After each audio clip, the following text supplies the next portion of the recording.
Queridos, muy buen día y qué gusto que estén aquí en su espacio, en su podcast, Empresas con Valor. El lugar en donde te comparto tips, consejos y sugerencias que podrás poner en práctica para el desarrollo y crecimiento de tu negocio, de tu changarro, de tus empresas. Te saluda Javier Cepeda y tengo el gusto de llevar este episodio aquí en Empresas con Valor, en donde hoy vamos a platicar de las actividades vulnerables y la ley antilavado de dinero del profesional contable. Sí, este es un tema interesante porque hace unos días en mi cuenta de Twitter, en @Javier Cepeda Oro, que yo esperaría que me siguieras, en mi cuenta de Twitter, @Javier Cepeda Oro, compartí un tweet que decía: ¿sabías que si eres contador y trabajas de manera independiente, atendiendo a determinados clientes y realizando ciertas actividades específicas, tendrías que darte de alta en la ley federal para la prevención e identificación de operaciones con recursos de procedencia ilícita y presentar informativas mensuales de la ley antilavado? Y terminé el tweet diciéndoles: sigue con tus pendientes. Y me encantó la gran cantidad de respuestas de contadores profesionales y no contadores que en diferentes redes sociales me llegaron y me hicieron llegar sus comentarios, indicando en algunos casos que esto era falso, que esto no era cierto, que el contador no tenía la obligación de registrarse en la ley antilavado de dinero, que el contador no realiza actividades vulnerables. Hubo quienes pidieron el fundamento y se los compartí, hubo quienes criticaron y hubo quienes pasaron solamente a despotricar, sin conocimiento. Y para mí es importante que en esta clase, en este podcast, aclaremos hasta dónde llega la responsabilidad del contador dentro de la ley antilavado de dinero y si realiza o no realiza lo que se conoce como actividades vulnerables. Recordemos que después de años de trayectoria profesional, en el que una de mis principales funciones ha sido el de ayudar, aportar, enseñar y defender al profesional contable, es mi responsabilidad también decirle cuándo tiene que cumplir ciertos compromisos y ciertas obligaciones. Es por eso que hoy, aquí en Empresas con Valor, actividades vulnerables y ley antilavado de dinero. Pero para esto es importante tener un poco de memoria.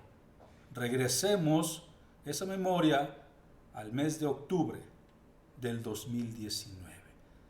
Y a partir de ahí se ha venido dando esta situación y estas acciones por parte del SAT hacia los contadores. Octubre 2019, antes de la pandemia, y aún al día de hoy, el SAT todavía sigue ejerciendo estas acciones, en donde le manda una notificación vía buzón tributario al contador y en donde lo invita a través del buzón tributario para que pueda aclarar una situación jurídica relacionada con los servicios de contabilidad y auditoría, así como el de otras actividades. Toma nota. Es importante que tomes nota, porque aquí lo más importante va a ser que tengas el fundamento y el sustento y tú determines que si eres contador tengas o no la obligación de registrarte ante la ley antilavado de dinero. La invitación que hace llegar el SAT califica como actividad vulnerable los servicios de contabilidad y auditoría, cuando específicamente en la Ley Federal para la Prevención e Identificación de Operaciones con Recursos de Procedencia Ilícita, particularmente la fracción 11 del artículo 17, textualmente no especifica el supuesto obligado a registrarse y presentar avisos a los prestadores de servicios de contabilidad y auditoría. Por lo que muchos de nosotros, basados en esto, podremos creer que no se consideran como actividades vulnerables. Ahora bien, ¿fuiste tú, algún colega, algún amigo, alguien a quien tú conozcas y que particularmente le haya llegado esta invitación en donde palabras más, palabras menos decía por parte del SAT en el buzón tributario: esta Administración Central de Asuntos Jurídicos de Actividades Vulnerables tiene en sus registros, entre otros datos, como el Registro Federal de Contribuyentes, identificó que realizas actividades que se pueden enlistar o pudieran considerarse como vulnerables. Todo esto en términos del artículo 17 de la Ley Antilavado de Dinero. Y particularmente el SAT fundamenta en el artículo 17, fracción 11 de esta ley. Y las actividades las considera como servicios de contabilidad y auditoría. Y en esta invitación continuaban diciendo: por lo tanto, se te invita a que aclares tu situación jurídica y en caso de realizar las actividades vulnerables antes indicadas, accedas al sistema del portal de Internet con la finalidad de darte de alta, con fundamento en los artículos 12 y 13 del reglamento de la Ley Federal para la Prevención e Identificación de Operaciones con Recursos de Procedencia Ilícita, 4, 5 y 6 de sus reglas de carácter general, así como cumplir con tus obligaciones administrativas que indica la Ley Federal para la prevención. Asimismo, se te informa que el registro en el padrón de personas que realizan actividades vulnerables se deberá realizar en el sistema del portal de prevención de lavado de dinero. Y así continuaba esta invitación. Y entonces, desde el 2019, mis queridos, y que por cierto, probablemente el tweet que un servidor publica hace unos días, precisamente fue de hace unos días. Pero incluso desde el 2019, antes de la pandemia, en una serie de conferencias, cursos, seminarios en diferentes partes del país, en donde cientos y cientos y cientos de personas compartieron y recibieron esta información, en esa fecha ni una sola mano se levantó para decir que era falso. Y dentro de los servicios vulnerables que encontramos en la ley, artículo 17, fracción 11, decimos, a ver, el inciso A habla de la compraventa de bienes inmuebles o la cesión de derechos.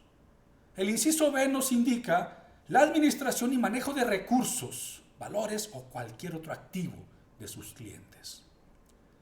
El inciso C nos indica el manejo de cuentas bancarias, de ahorro o de valores. El inciso D nos habla de la organización de aportaciones de capital o cualquier otro tipo de recursos para la constitución, operación y administración de sociedades mercantiles. Y el inciso E nos indica la constitución, escisión, fusión, operación y administración de personas morales o vehículos corporativos. Entonces, efectivamente, Puede ser probable que todos los que hayan pasado por el tweet en mis redes sociales, probablemente no nos detuvimos a leer las palabras determinados clientes o ciertas actividades específicas, queriendo dar por hecho de que yo les decía que todos los contadores tienen la obligación y no. Y es ahí en donde partimos. Si te digo una carta de invitación del SAT, quiere decir que tus actividades están catalogadas como vulnerables. Queridos, la invitación no la mando yo. Yo solamente soy el mensajero del diablo que publicó en redes sociales. La invitación la recibiste probablemente tú en tu buzón tributario. Sin embargo, tienes que analizar el límite de cada una de estas actividades para ver si aplica el envío de los avisos o de las informativas. Y si no rebasas, ¿qué crees? Tendrías que darte de alta de todas formas si te llegó esta carta de invitación. Tendrías que estar dado de alta en el portal del SAT para el envío de dichos reportes de la ley antilavado en dado caso de incurrir en alguna de estas actividades. Darte de alta en el padrón de la ley antilavado, que tanto para personas físicas y personas morales, se encuentren en los supuestos precisamente de estas actividades y deberán realizar su registro en el portal de prevención del lavado de dinero. Ahora bien, recordemos un poco, y todavía los que tenemos memoria, hubo un programa de regularización denominado PAR, el programa de regularización, en donde primero nos justificaban la implementación del programa, dado que el SAT detecta que sujetos que realizan actividades vulnerables son omisos en el cumplimiento de las obligaciones referidas en la ley antilavado de dinero. Y en su momento estimó conveniente implementar un esquema para su implementación. Ese esquema, esos tiempos, esos periodos pasaron, sí, probablemente cumpliste o no cumpliste, te habrá llegado o no te habrá llegado esa invitación, le habrás hecho caso o no le habrás hecho caso. Y hay algo que los contadores, y particularmente es ahí en donde realmente nos interesa poder analizar para determinar si estamos o no estamos obligados, porque si yo nada más leo el contexto de las actividades vulnerables, probablemente decimos, oye, pues el contador solamente se encarga de llevar los registros, la determinación, cálculo de impuestos. Eso es lo que muchos creemos. Ahora bien, analicemos un poco lo que se conoce como el enfoque basado en riesgos para el contador. Te invito a buscarlo y si no, te invito a buscarme y te comparto con todo gusto la guía. Porque los destinatarios de esta guía, hablando particularmente del profesional de la contabilidad, habla de todos aquellos servicios que se incluyen en el apartado E, te lo repito, en el apartado E de la guía del enfoque basado en riesgos, en donde su definición es muy clara: actividades y profesiones no financieras designadas. Y entendamos un poco también de todo esto. La guía, la ley antilavado, lo que busca en términos generales es prevenir, por un lado, el lavado de dinero y por otro lado, el financiamiento terrorista. Y hay quienes incluso en aquellas conferencias del 2019 me decían, Javier, pero es que en México no hay terrorismo. 3 años después, yo vendría diciendo exactamente lo mismo. Si yo veo en las calles personas que se les hace muy fácil estallar una bomba en un restaurante, eso es terrorismo, estimados. Y hay alguien que está financiando precisamente esas operaciones y esas actividades, por poner solamente un ejemplo. Ahora, en el apartado E del término actividades y profesiones no financieras designadas, se refiere, y es aquí, queridos, también donde empezamos a analizar y a definir si nos aplica o no nos aplica a nosotros. Se refiere a abogados, notarios, otros profesionales jurídicos y además contadores. Pero todos estos de manera independiente. Esto se refiere a los profesionales, a los contadores que trabajan solos en sociedad o empleados de firmas profesionales. Ojo, esto no se refiere a que si tú eres el contador de la empresa Patito Feliz SADCB, que se dedica a la comercialización de granos, o trabajas en la empresa El Gran Mueble SADCB, donde se dedican a la fabricación de muebles, y eres el contador interno, eres el auxiliar contable. No, queridos, no aplica esta ley para personas subordinadas, para contadores subordinados que trabajen bajo nómina en una empresa. Esta ley aplica para quienes trabajamos de manera independiente, solos a través de nuestro despacho, o somos trabajadores de un despacho. Por lo que esto no propone referirse, insisto, a los profesionales internos.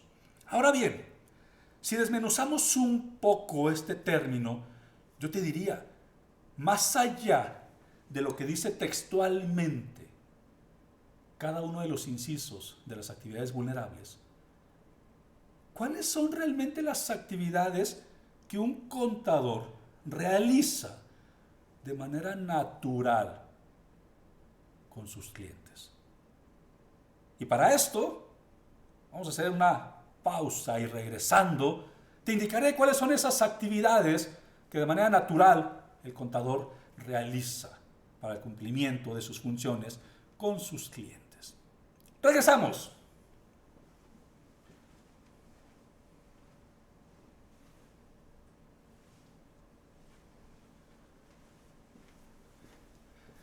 Ya estamos de vuelta, queridos, bienvenidos, y qué bueno que sigas escuchando aquí tu episodio, tu podcast Empresas con Valor. El espacio en donde te comparto tips, consejos y sugerencias para el desarrollo y crecimiento de las empresas. Aquí no importa si eres contador, administrador, diseñador, intendente o hasta uno que otro presidente. Aquí todos aprendemos y aparte es de manera gratuita. Así que toma nota de cada uno de los episodios. Estoy muy seguro que algo te puedo aportar. Javier Cepeda te saluda con gusto y continuamos con este grandioso tema: las actividades vulnerables, la ley antilavado de dinero, específicamente dirigido al profesional contable. Me encanta, te lo digo en serio, me encantan todos los comentarios, argumentos, todas las publicaciones que puedas realizar en redes sociales y que compartas conmigo la información de valor. Todas las críticas constructivas y destructivas son bien recibidas. Más de 17 años de carrera profesional, cerca de 4,000 conferencias, cursos, seminarios, talleres en línea de manera presencial, cientos y cientos de miles de personas que han asistido a estos talleres. Respaldan el trabajo que con experiencia, conocimiento, pasión y dedicación vengo a compartir contigo. Y estaba diciéndote antes del corte, ¿cuáles son esas tareas que regularmente realiza el contador de una manera tan natural dentro de las empresas? Por ejemplo, contadores, no me digas que tú no asesoras financieramente a tus clientes. No me digas que no les brindas una asesoría fiscal. ¿Cuáles son las mejores estrategias probablemente para pagar menos impuestos, para rendir más el dinero, para invertir? Contadores, habemos de todo en la viña del Señor. Contadores expertos en materia fiscal, en materia financiera, administrativa. Y esto, insisto, no podemos generalizar, pero si tú eres de los contadores que cumplen con todos estos supuestos, entonces, mis queridos, tienes la obligación asesoría financiera. ¿Para dónde va el dinero? ¿De dónde viene? ¿Cómo lo mandamos? ¿Cómo lo sacamos? Contadores, no me digas que en cada cierre de mes no tienes esas preguntas típicas de cómo le hacemos para sacar el dinero de las empresas. Contadores, no me digas que cada cierre de mes o cada cierre de año no tenemos las preguntas típicas de cómo voy a pagar menos impuestos. Si eso es una asesoría financiera, eso es una asesoría fiscal.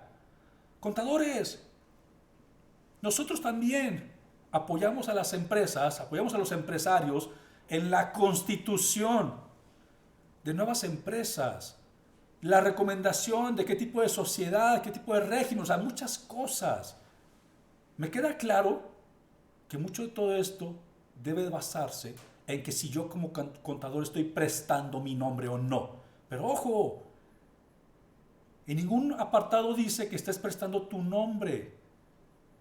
Yo durante todo este episodio y mis publicaciones anteriores he estado mencionando las actividades que realiza el contador y que se pueden considerar como vulnerables y que, aunque lo hagas de manera natural, puede ser vulnerable. Por ejemplo, la compra o venta de propiedades. ¿Quién de nosotros no de repente tenemos la necesidad, porque así nos lo piden, de realizar alguna transferencia a pago de cuenta de proveedores, a pago de cuenta de impuestos y nos dan acceso a las cuentas bancarias nuestros clientes?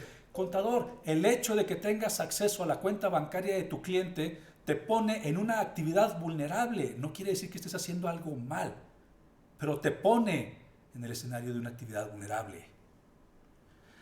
Basado en todo esto, la asesoría financiera o fiscal, la formación de empresas, la compra-venta de propiedades, la realización de transacciones financieras o incluso la intermediación en instituciones financieras que de repente nos dan un poder y yo puedo ir y abrir la cuenta bancaria en nombre de el contribuyente. Queridos, son actividades naturales, normales, sin mala fe, sin dolo, que nosotros realizamos. Pero, pregunta, ¿quién de nosotros conoce al 100% a sus clientes y mete las manos al fuego por su contribuyente? Si antes, cuando requerías ir por documentos físicos, facturas emitidas, recibidas, estados de cuenta, etc., no lo conocíamos en su totalidad. Y estoy hablando no de la persona, de las operaciones, de la procedencia de los recursos. Ahora, con la facturación electrónica, en donde yo como contador literal puedo descargar los comprobantes emitidos y recibidos desde el portal del SAT, donde el estado de cuenta me lo manda a mi cliente a través de correo electrónico, yo ya no tengo incluso la necesidad de asistir físicamente a sus instalaciones y desconozco procedencia, origen, destino de los recursos. El enfoque basado en riesgos significa, entre otras cosas, que los países, autoridades de las actividades profesionales no financieras designadas, incluidos en este caso los contadores, debemos de estar más al pendiente para poder identificar, evaluar y en dado caso comprender los riesgos de lavado de dinero y financiamiento terrorista, para los cuales estamos expuestos día a día. Entonces, sí, contador, es tu responsabilidad identificar y evaluar los posibles riesgos. Es tu responsabilidad gestionar y mitigar los posibles riesgos. Es tu responsabilidad, contador, monitorear de manera continua y además documentar. Y lo siento, sí, la mayor de las quejas es, esto es más chamba para el contador. Pero queridos, no es una chamba que Javier Cepeda te esté brindando. Es un trabajo que puedes desconocer, puedes argumentar, puedes inclusive hasta tú mismo creerte de que no tienes la obligación y la responsabilidad de hacerlo, pero bajo el sustento y bajo el fundamento de lo que te estoy proporcionando. Contador, si estás realizando actividades normales, naturales, sin dolo, pero que se consideran como parte de las actividades vulnerables en la ley federal para la prevención e identificación de operaciones con recursos de procedencia ilícita, o sea, la ley antilavado de dinero, entonces sí, contador, Por más que a mí me digas en redes sociales, no tengo la obligación de registrarme, ok, no te registres, pero sí tienes la obligación. Y recordemos que muchas de nuestras actividades se basan precisamente en ese conocimiento fiscal, administrativo, financiero. Y para esto, mis queridos, probablemente tengas o no tengas la obligación, tú lo determinarás. Podrás escuchar este episodio una y otra vez. Si tienes alguna duda, algún comentario, con todo gusto, en todas mis redes sociales, que me encuentras como @JavierCepedaOro, podrás hacer tus cuestionamientos y con el debido fundamento y sustento, que me encanta que lo pidan y lo exijan. Y me encanta poderlo compartir, más allá de decir sí o no, tienes la obligación, más allá de decir sí o no, tengo la obligación. Me encanta, dentro de la profesión de los contadores, que si no hay un fundamento, que si no hay un sustento, no hay una creencia. Entonces, mi recomendación sería mantener una actualización continua, una capacitación, y particularmente dirigida a métodos de lavado de dinero, financiamiento terrorista, a una revisión periódica de los servicios que ofreces a tus clientes. ¿Por qué no? También conocer un poco el origen y destino de los recursos financieros de tus clientes. Revisar precisamente ese tipo de relaciones y funciones. Ahora bien, para esto, yo también te voy a recomendar lo siguiente: un contrato de prestación de servicios contables. Reto a que 10 de cada 10 contadores que en este momento están escuchando este podcast aquí en Empresas con Valor me digan que tienen celebrado un contrato de prestación de servicios profesionales con su cliente. 10 de 10. Podría decir que es prácticamente imposible. Y no por el contador, sino porque en México estamos acostumbrados a celebrar contrataciones a la palabra. Pero hoy por hoy, más allá de quererte dar chamba extra, contador, es buscar querer proteger tu profesión, es buscar querer proteger a ese ángel fiscal, que si de por sí, día a día, mes a mes, año tras año, en los últimos 15 años, se han encargado de cargarle la mano. Es mi función en este momento quererte proteger en tu profesión. Y tienes que tener un contrato de prestación de servicios contables. Es elemental. Y ese contrato, palabras más, palabras menos, y es más, te lo voy a regalar.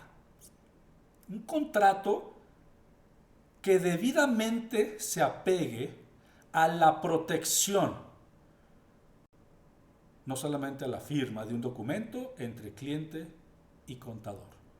Porque contratos de prestación de servicios profesionales hay miles en el mercado, queridos contadores.